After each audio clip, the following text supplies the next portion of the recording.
Okay. Hi, Julie. How are you? Hey, Shawna. Oh, my. Welcome to Playdate with Julz and Shawna. I'm Julz. I haven't seen you in so long.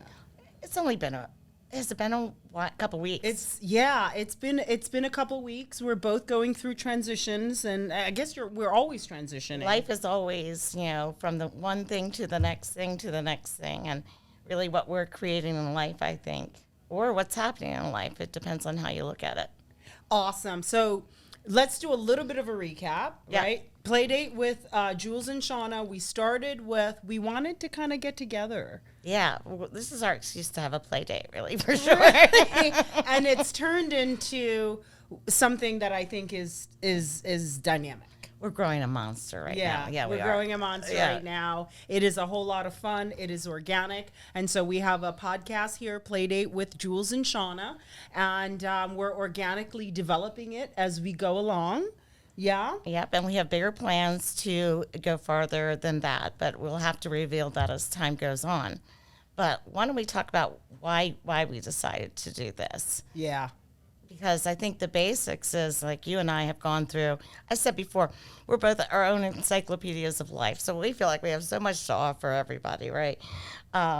Because we've had experience, and life is all about experience. But how do we, as women, juggle all the things that we have going on and move forward and take care of ourselves? Because that's something Sean and we talk about all the time. And, how do we incorporate that with success, with our families, with whatever midlife crisis is going on in our life? How are we taking care of ourselves spiritually? How do we go from here we are to the place we want to be? And so we're going from here to there, yes. Right? Yeah, I think that's really important because being in the present is important. Right. I think that's one of the things that I've learned is always being in the present really does help to figuring out what's going on. So we're going to talk about going from here to there because we sort of got together when we were there in a very different place. In a very different place. A lot of chaos. Yes.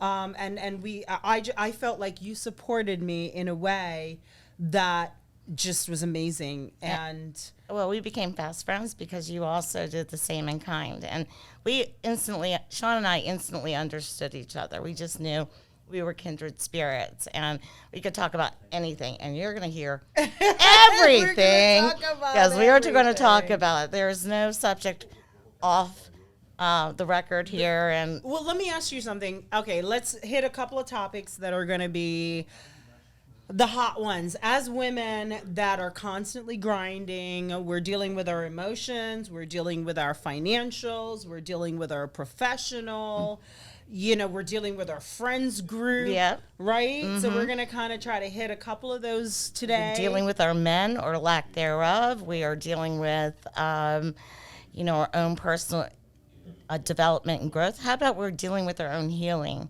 Because life really is, how do you, rehabilitate yourself or refurbish yourself and keep going? Because, there's a lot of hits. And about the number of hits, someone said, it's, how you get up from the hits. And you and I have had our share. And I think we're not unique in that category between the ages of, let's say, 30 and 50. Is where I think there's so many, our whole lives really is, it's just one big transaction from one thing to another.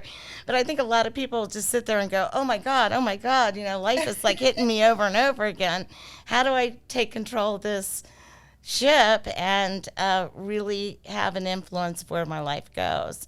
And it's tricky. It is tricky. And I think that, I'm going to rev it up a little bit because I think that you and I play very hard. I mean, you've been involved in Wicomico politics. You've been involved in the Republican Central Committee. Am I allowed to say that? Yeah, it's fine. We can't say anything. We're going to talk about everything. Okay. I've already decided, when I thought maybe silence was safest for me, was not a good point in my life, and it's now time to open up that box of shit. And can I say that on the air? It might be ugly. It's your space. You can do whatever you want. It might be ugly in there, but I'm going to open it up because everybody's walking down with their little boxes with great big bows on them, pretending like they're pretty, and I just refuse to do that anymore. I'm just going to be all real about everything and optimistic and grateful for it all. Really, that's my position now, and that's what I'm going to stick with. I think that's a great position. I think so I think men, I can't wait to talk about men because I have just a really wacky, my love map hasn't even really been formed. So I don't think I get it right yet. I'm still kind of navigating that. So that's going to be a really fun space because I think we're going to learn from each other there, which we have in the past. Yeah, well, let's talk about that for a minute. Well, let's talk about that because for a when we minute. first came in, I'm going to put David on the hot seat here. David's on the He hot walks seat. off the set. I don't want to hear this. No, but he was just expressing that it's just so difficult to navigate on what's okay to say to a woman. Like, because you were saying, you look really good today. And he's like, I'm not saying anything because that might be construed. You can't, Yeah, that's a really tough one for me because I think the pendulum is swinging so far in one direction that I think masculinity, see, for me, I think that there's a lot about our social interactions that has eroded masculinity. I like masculinity. I do don't know too, about but you. I just think men are not allowed to be men right now because... Well, I can't imagine why with the Me Too movement and the pink cat hats and Are you making fun of the pink cat hats? I was in Jesus? D.C. when they were there. I'm just Yeah. saying, no, look, I'm all about womanhood and being a strong woman and mostly just being myself and fully appreciating how God made me and with all of that. But I love my girlfriends. Without my girlfriends, including you, I don't know where I'd be right now.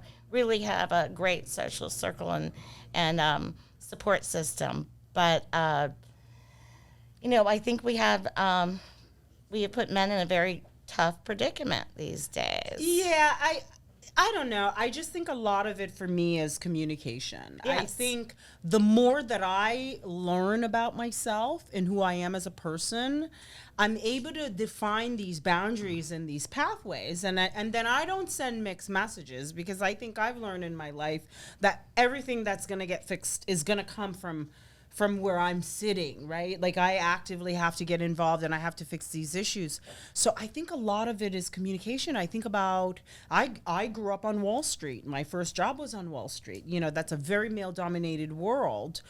Did my bosses send me into the Goldman Sachs boardroom to get the account because they knew that I was a woman and I, was young and cute? Absolutely they did. I'm not naive enough to think that didn't happen. But I just don't know where to come down with all of this right now, but it's very uncomfortable. It is an uncomfortable time, and everything's weird everywhere. But I do think, first of all, I don't know if you've noticed or not, but most people are absolutely horrible at communication. So I think I do think that would improve things. But, the way people communicate, it's we're not all monocentric that way. We communicate differently. And so the receiver is not necessarily interpreting things the way that it was intended. But look, I'm with you. I was up in Boston, Massachusetts when I was younger. I was, working in the top 7 market in radio. I did really well for myself. And, I'm a smart girl, but I was also, and that was a long time ago, so I was also a pretty cute girl at the time. And then I was in a very... Thank you. Thanks, David. But I was also in industrial sales for about 10 years, and that was a very male-dominated in both sides, in the company and with the customer. And there were downsides to that, especially in the company. But with the customer, I'm going into a chicken plant. They really don't have a whole lot of girls going in there without, hair things on and big bibs and so So I mean, the it guys works. are gonna look. I Yeah. mean, it's beautiful, and they're gonna look, and it's okay. Are they gonna be crude? Is that okay? No, it's not necessarily okay. But there's a part of it where Well, everybody has their advantages in life is the thing. And some people don't think so. They have no advantages. But men have their particular, I think, if you're really genuinely in yourself, you can find your own talents. And yes, being cute or being a woman can help. But there's another flip side to that sometimes, for whatever reason, the glass ceiling becomes an issue. So it's just a very delicate balancing act that we have to play in society today in general, not only in the work cycle, but in social circles too, because like someone said to me just recently, the same conversation he has with one woman is welcoming while he has the same other one, and it seems to be they're offended or whatever. Right. And I get it, and it's really confusing. I just think that we need to police ourselves. I think that if you feel that it's uncomfortable, you need to police yourself. But I also think that we have to grow a certain awareness where you have to realize, look, I'm flirting with that guy. Yeah. Right? I have brought him up to the line, and now I'm changing my mind for whatever reason. Mm-hmm. And so that's where it gets a little bit complicated. But here's something I wanted to switch to. I saw on social media yesterday, a mutual friend of ours, went to the Victoria's Secret store in the mall. Oh, I saw that. And they had plus size mannequins. Yeah. What do you think about that? Great. Okay. I mean, look at the thing on the mannequin. I take it into the dressing room, and I look like some kind of hot dog compared to the little skinny mannequin. And it doesn't look anything like me that it did on the mannequin. So it's false advertising. And by the way, those plus sizes were not that big. They weren't like, right. They were like maybe a size 10. I think my thing is that I'm 50 years old. I'm old. I consider myself I'm 55. to be of a different generation. I'm your elder. There's certain things that I have agreements with, historical things. Mm-hmm. I'm confused with some of the gender requirements in our society today. We should talk about that because that's just so confusing. It's very confusing. I mean, we have our governor down in Florida who's now having to legislate sexuality with kindergartners, right? Yeah. So I'm not even sure why we're having that conversation there, and I'm not sure why the government is in our bedroom, and I'm not sure why the teachers are doing it to our students. So we're kind of out of whack. There's a lot of questions why. What is the dominant thing pushing these subjects? It is very confusing to me. Look, I'm all about people doing whatever they want. It is none of my business. It really isn't. But there is a line that is crossed when you have somebody outside of your parents talking to small children about choosing their gender identity. Like, who thinks about that when you're 5 years old? Yeah, that's a real big one for me. And my son said to me, one of his cohorts, and my son just turned 13 years old, and one of his cohorts said, oh, I'm LGBTQ or something like this. And I said to my son, well, what do you think? And he said, Mom, those parents are way too comfortable with their children. She's 12 years old. So, and your son is like a little prodigy. Well, I he didn't comes understand. up with some I've been stuff. thinking about what exactly does that mean? And I just think in our society, there's a certain amount of appropriateness. Like I just feel like we're so casual with things. We've lost some semblance of decorum. You have people that are wearing pajamas to school. Parents are wearing pajamas to school with the children, or shower caps, and all of this stuff is going on, and I'm not really sure what to make of it. But I do think that that's a confusing space for me as a parent, because I'm supposed to be guiding my son, Right. And I don't know. It's hard. Well, the school area is a very hard subject, and it has been as a parent for many, many years. But, I mean, you're touching into a whole nother subject when we talk about the public schools. Because for me, as an experience, my experience as a parent is that my kids were coming home with information given by other adults that in some ways I think they almost trusted more because they seemed like they were more, you know, They were smarter than they you. were authority because they weren't Yeah. mom, right? Yes. And there's a lot of subjects around what goes on in public schools that are causing a lot of concerns with parents these days. And I don't know how much you want to get into that today. Yeah, that's a really big one. I think for me, what I can say about education, I think that education is power. Yep. I think that and this is purely my opinion, what we're seeing is the education system, the Harvard, the Yale, are really rising up. They have been doing this all along. They have been controlling thought all along. A lot of academia is incredibly toxic, Yes. soul-killing type Yeah. toxic stuff, right? So I think that academia has a lot of power. There's a lot of money involved. There's that pseudo-intellectual power that gets bestowed, on the grandmasters of intellectual thought. So there is all of that, and I think that is a problem, and I think you're going to see the power structure rising up. So in terms of academia, there's one thing that I saw, MIT, they have decided to go back to utilizing the ACT and the SATs, right? The standardized tests that were taken away. That's a big thing. See, I'm an academic snob, and I'm not going to lie. I'm an immigrant, and our people, I'm Jamaican, and our folks, we feel that education, if we can really get into that and grasp it, that gives us an edge, right? It's our equality. Right. So for us, education is everything. Mm-hmm. And so, where we are with education right now, I see standardized tests. I get it. But I also think, Well, they're just throwing out the results of that, right? well, MIT is now accepting standardized tests again. So they're going back to standardized tests. And what MIT is saying is our degrees are mathematics. They're technical. Yeah. You can't be willy-nilly about calculus. You need the numbers math. don't Math is lie. math. Exactly. So, I would say there is a lot of different ways you could define education in this world, and a lot of different ways you can learn.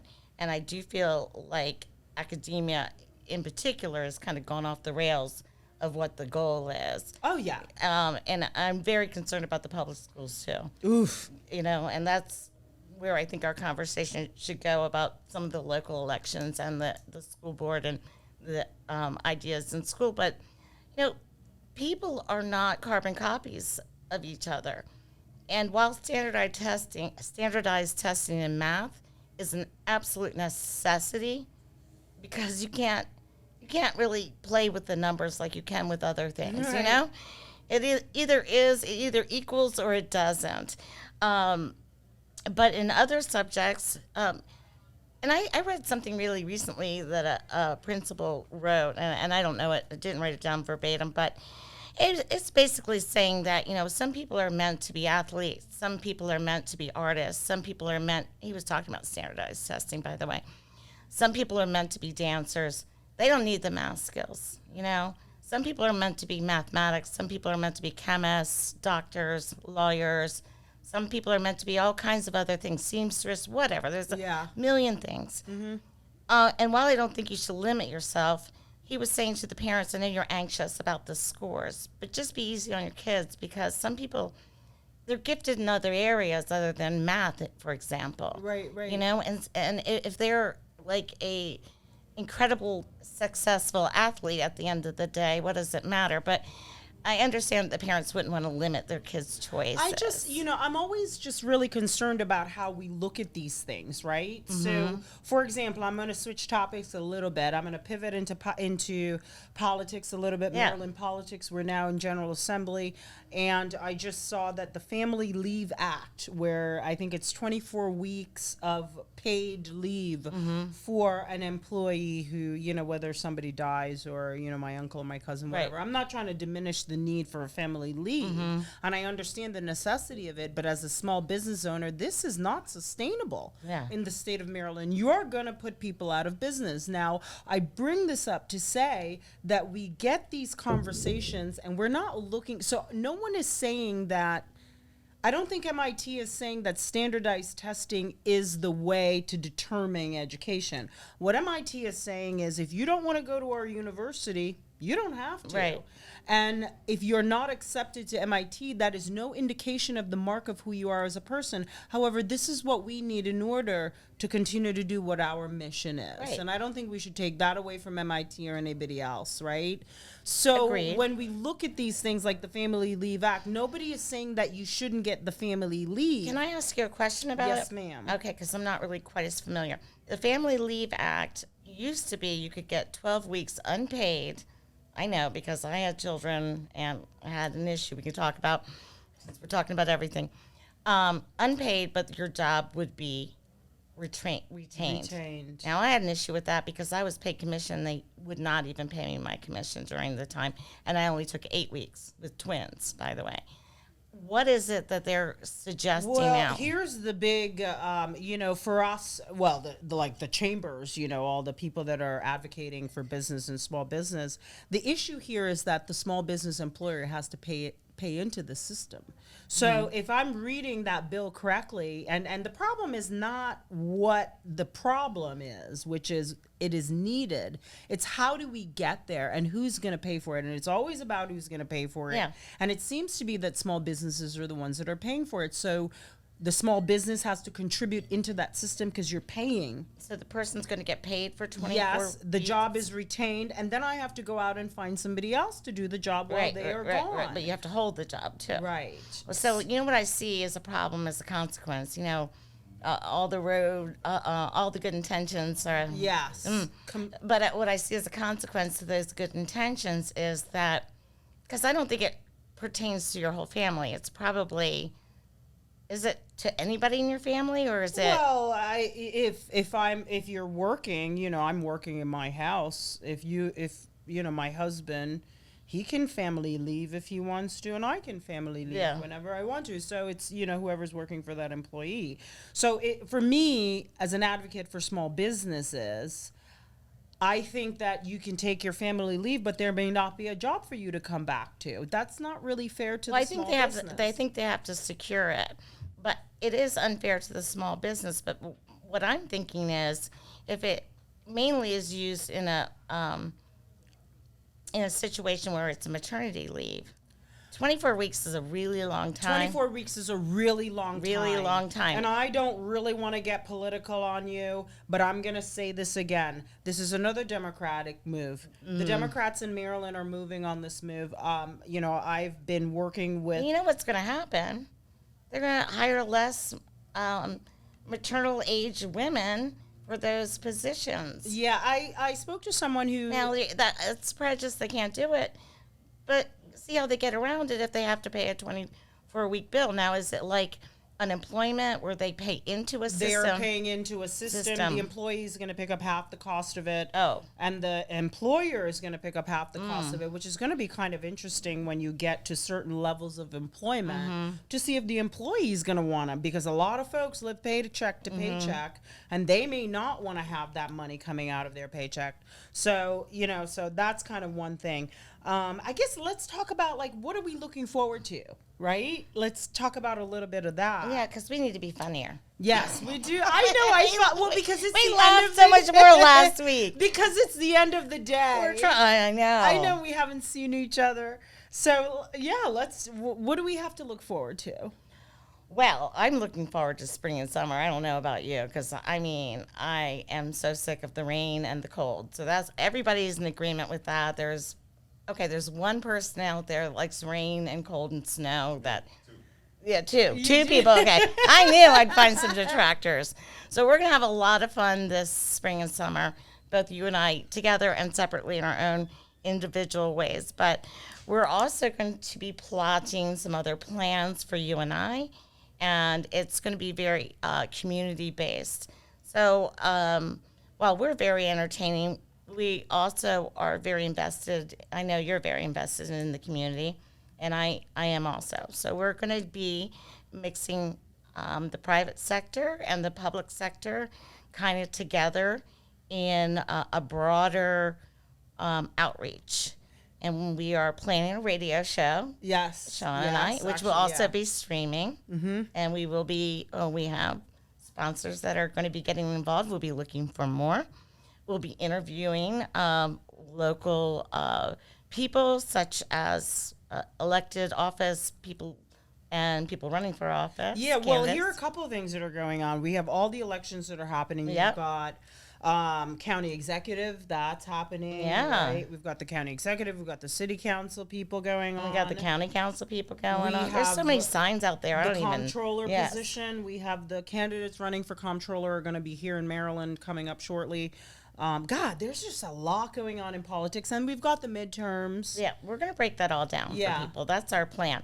To as a voting citizen, you just want to know who's going to be doing what, or at least know as much as you can to place a valid vote. And Yeah, I think it's really important now more than ever to really, especially here on the Eastern Shore of Maryland. And I'm going to say to this, when we think about politics in Maryland, when we think about Maryland, everyone thinks of Baltimore and the Eastern Shore and our 5 counties down whole here. different animal. Yeah, so it's important for us to really be a voice, just to kind of say, look, we are here. These are the issues that are, we're always jockeying for position to be heard, to be addressed versus what happens over there in Baltimore, which is no indication of what our needs are. No, I mean, we're a totally different community, and, this is a very special place. I personally was born here. I know you weren't, but I didn't care for it a whole lot growing up, and even as I got older, and even sometimes now I think it's so small, but, it is such a beautiful area. There is so much to offer. There is a peace that is here that isn't in Baltimore. I couldn't stand driving in that mess over there. I would lose my mind if that was my life, Yeah, I couldn't do it. Yeah. And, we have the ocean. We have beautiful trails. We're next door to Delaware, where they have tax-free shopping, so that's kind of nice. And Yeah. we're just a couple hours from D.C., Virginia Beach, Philadelphia. So it's a day trip anywhere for us. And, who doesn't love a beach that you can just go to anytime? That's the biggest thing. Yeah, we do have Or the a beach. river. We have the beach, we have the marshes, we have the Wicomico River. So that's really awesome. The other topic that I think is going to be really amazing is talking about professionalism, entrepreneurship. I love that topic. Well, I really think we are both in agreement that self-development, especially as women, Yes. self-healing, self-development, how to get from here to there, how to really, knock things a notch farther, Yeah. how to get out of the ruts, how to take time for ourselves, how to really, we're just givers by nature, females mostly, not all of us, but most people are wired that way. And we just forget about ourselves last. And there comes a time in your life when the burnout. the The burnout burnout is happens, real. and then you're like, I only got so much time, and I want to do things, and I want to create things, and Yes, so we'll work on talking about that balance. Yep. That balance between self and community and self and career, all of that good stuff. How we do? I'm sorry. I'm sorry. So we're gonna talk about self-care. We're gonna talk about our profession. What else? One thing I really want to talk about right now is I've been on a journey for myself for a while. I mean, I've been through. You were talking about having had some situations that were, I don't know if the right word is catastrophic, but they were tough on you. Yeah, that's pretty much Yeah. it. Yeah. Well, I've had a number of catastrophic situations in a row, and I've been trying to get some things back together. My life completely has changed from what it was before, completely like different zip code, different phone number, different everything. And I started realizing that some of the issues that I really need to focus on and what this really is about how I can heal my nervous system. Ooh.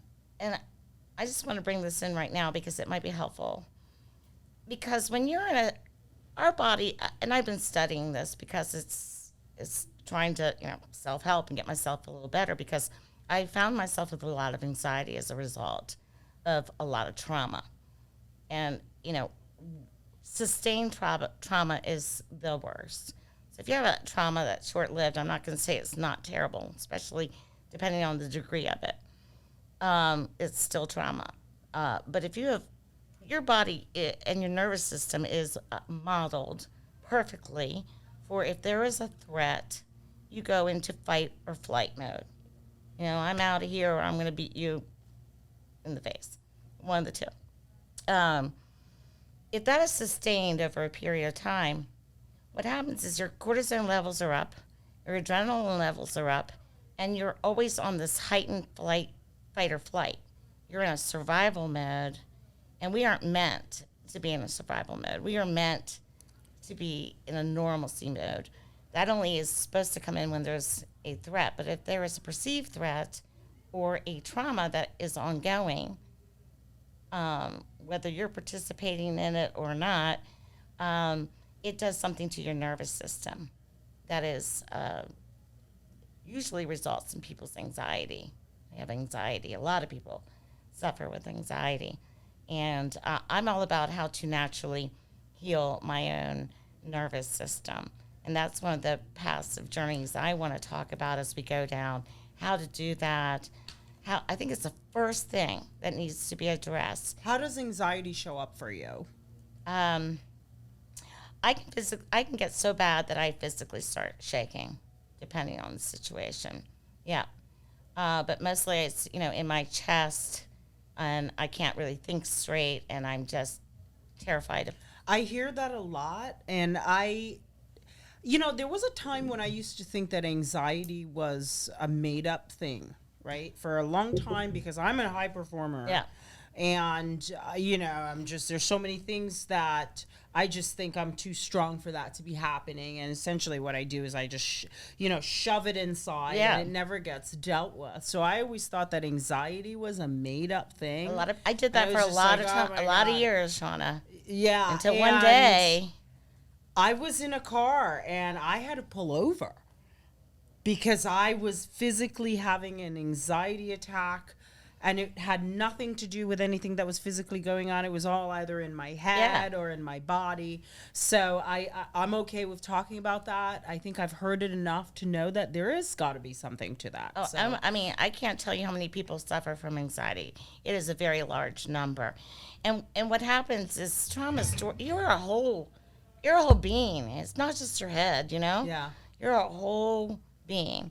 So things are stored in your cells, in your bodily structure.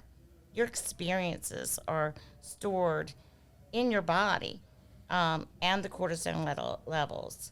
The cortisol levels were so high and so consistent for me that, I developed a pretty severe autoimmune. Okay, you had the autoimmune disease also. That's a very big topic. I guess we can really segue into the autoimmune because I know some folks who had it. You guys had a terrible time during COVID, I think. Not necessarily because you got COVID, but psychologically, I can only imagine what that was like, Well, for me, and I don't know, there's a different take, and I'm not a doctor. I can only obviously talk about my own experience, but for me, my immune system overreacts, right? It overreacts. It attacks my own body. So I didn't want anything else to be messing with it because I take medication that's supposed to suppress it. So, it became very confusing, I think, for people during the whole COVID.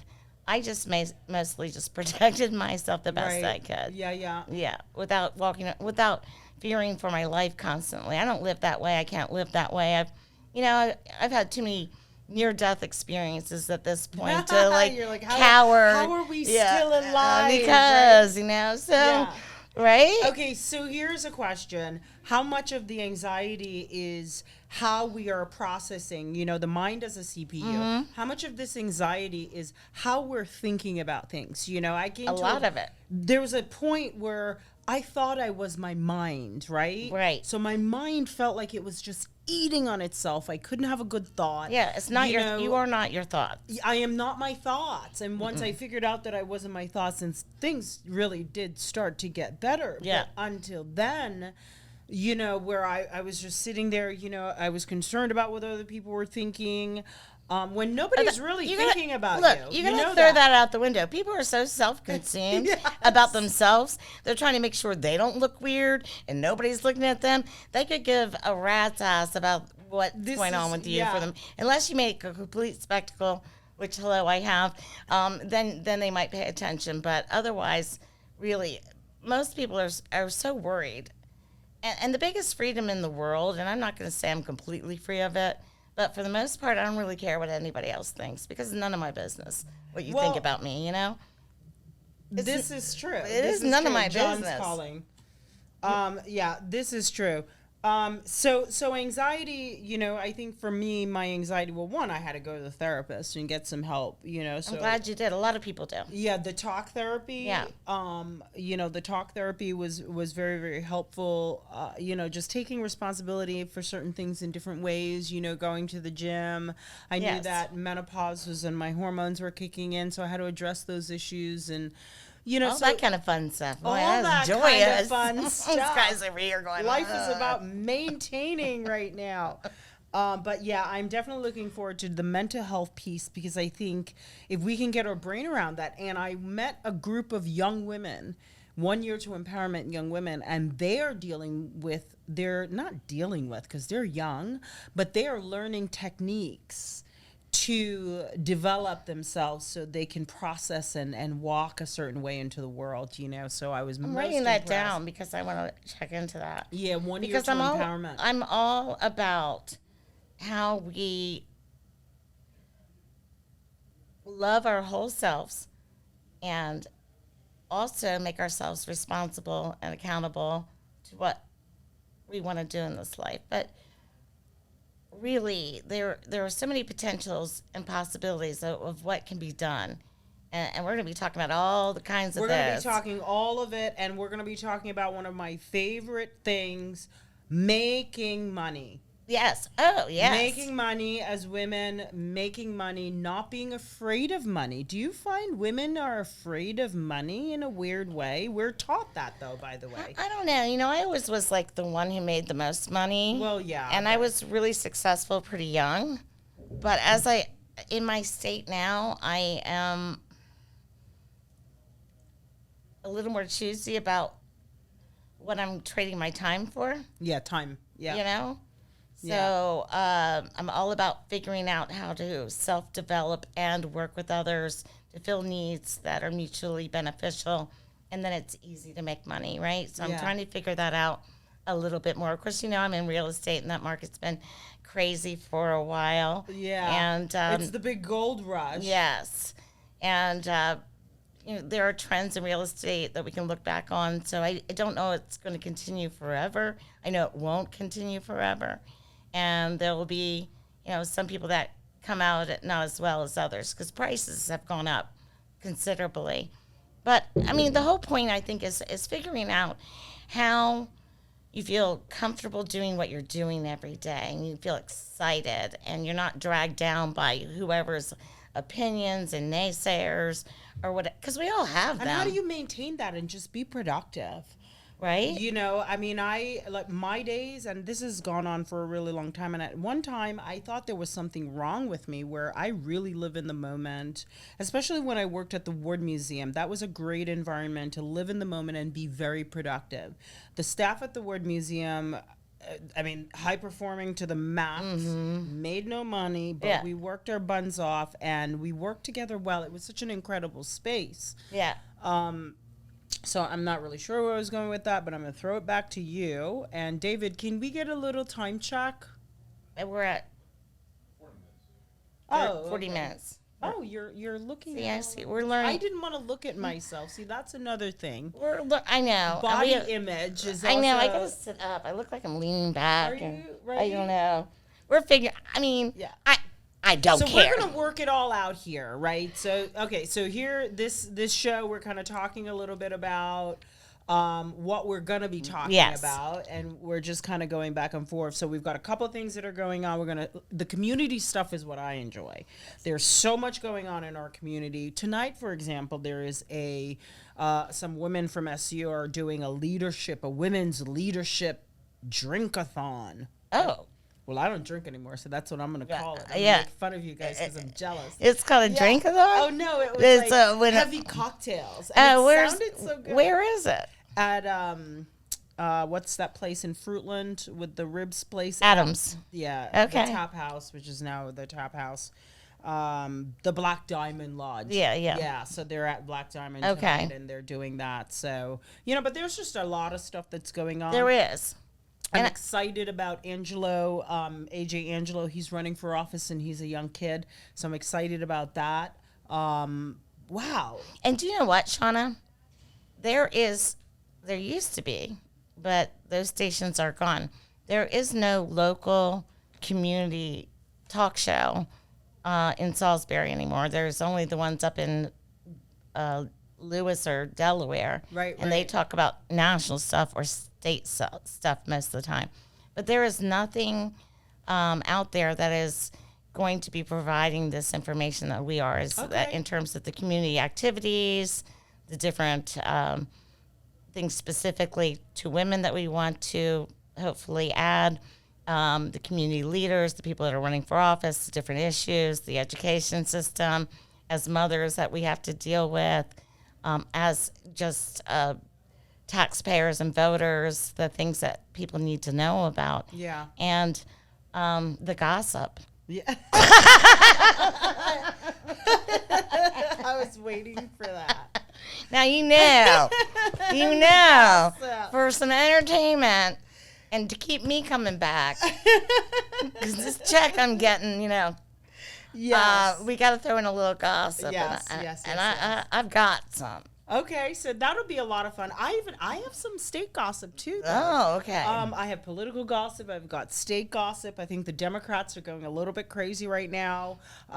Westmore has a little bit of drama going on there. They're fighting about who's more Baltimore than the other. And this is where I say, you guys are running for governor for the state of Maryland, and you're fighting about who's more Baltimore than the other. I live on the Eastern Shore. You see the huge disconnect? Yeah, like we don't like that. Yes, and I have to say, I don't care what you think of Comptroller Peter Frencho, but he does know where Ocean City is. He knows where Salisbury is. He knows where Crisfield, Maryland is. Yeah, he does. Right? Peter knows where Crisfield, Maryland is. So I'm going to start there. Is he still running for governor? Yes, he is.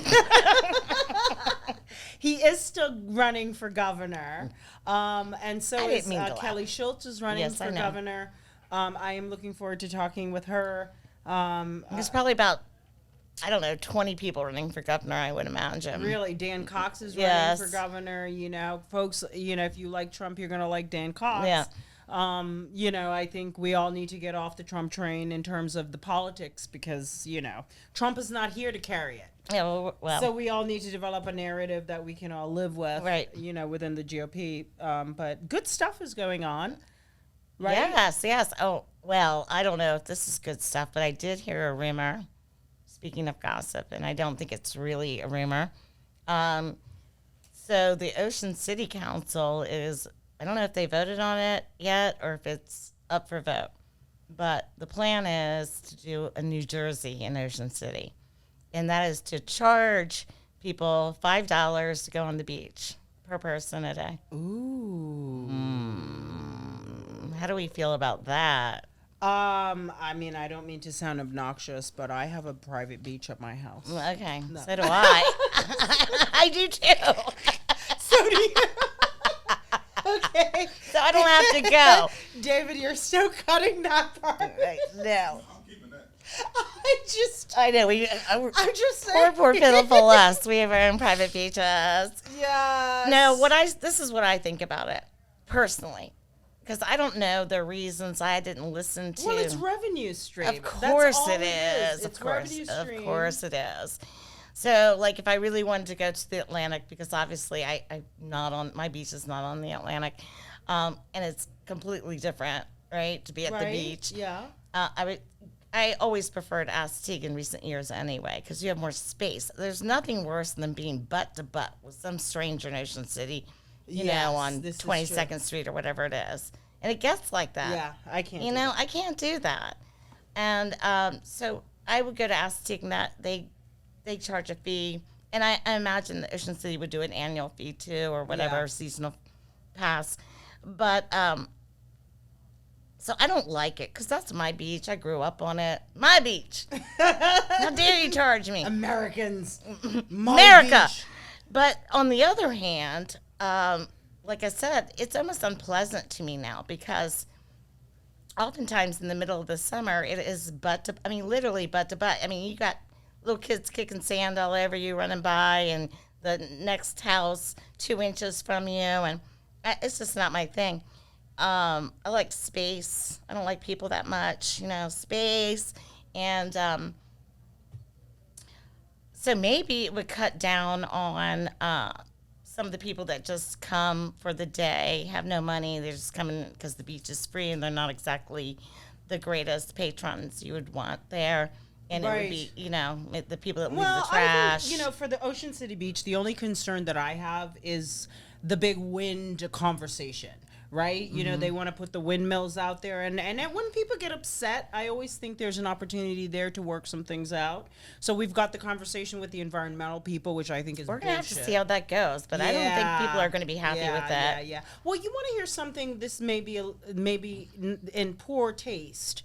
No. But when Peter Franchot was we invited the comptroller for lunch, and actually he was invited as the, governor running for governor guy. At the chamber.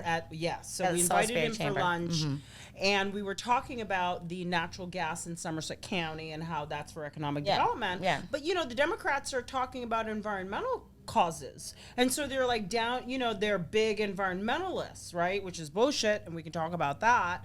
But then, he said, well, in Somerset, you'll get an exception. Now, that kind of rubbed me the wrong way, because if it's environmental, it's environmental. But Somerset County gets an exception for natural gas, which they should, because the whole conversation is bullshit anyway. Right. But here's the bottom line. Somerset County is the poorest county in the state of Maryland. Whole state. So that opens an entire can of worm for me to fight with my comptroller about the fact that the poor state is getting an exception because we're not doing the work to lift them out of poverty. Right. So, so I'm going to go back in with the politicians on that. Because you are only as good as your worst county. And Governor Hogan and I think, have a very good relationship. I know how you feel about the governor. Larry and I were friends. See, this is the thing about Republicans. And I'm going to tell you right now, we're still love friends. You dearly. We're still friends. I'm not a Republican. You guys are fickle. You're not Republican? I am not a Republican. I am a registered independent. Oh, the independent stuff is bullshit. No, I'm not a Republican. Yes, you are. No, I'm not. Because you don't go from being. It's like I'm not black anymore. I mean, seriously. No. I definitely am not a Democrat, but I don't like the Republicans either. So what is? Do you understand that I had a very close and personal relationship with the Republicans of this state and this county, and I didn't like them very much, and I also don't like what they do nationally in a lot of ways. So no, I don't claim them anymore. I decided after my experience, my very personal experience when I ran for office, and I was part of the state party, that I was just frustrated. I tried everything I could to help that party and help what I thought would help everybody. In my mind, well, right? You are idealistic about it. I mean, you obviously. actually think that politics is about helping the citizen, and I was like, oh my God, bless I know. her. I felt So very Southern for you. I was like, stupid. bless her heart. I know. Look, That little blonde over there is going to get herself squeezed. see how much I've learned in a short period of time. But no, I was very impressed. I remember we did that debate. for the city council, or you were running for county That or was city? state delegate, I For think, when I first delegate, met you yes, down in yes. UMES. Yeah. Was that it? I was really impressed with you. Oh, And thank I you. really took a second look because I was a little bit nervous. You said you were scared for me or I something. was scared for you, and that's me being sexist, though. No, Because you're kind of it's because there was so much sexism going on. Yeah, and you're little. I was attacked on a very sexist. And you were blonde, and I'm like, they're gonna use that blonde thing and make her look like a dumb blonde. I'm dumb, and I'm all kinds of. Yeah, so I was. And I terrible. didn't know you very well then, Yeah. but I remember feeling somewhat protective of you in that space.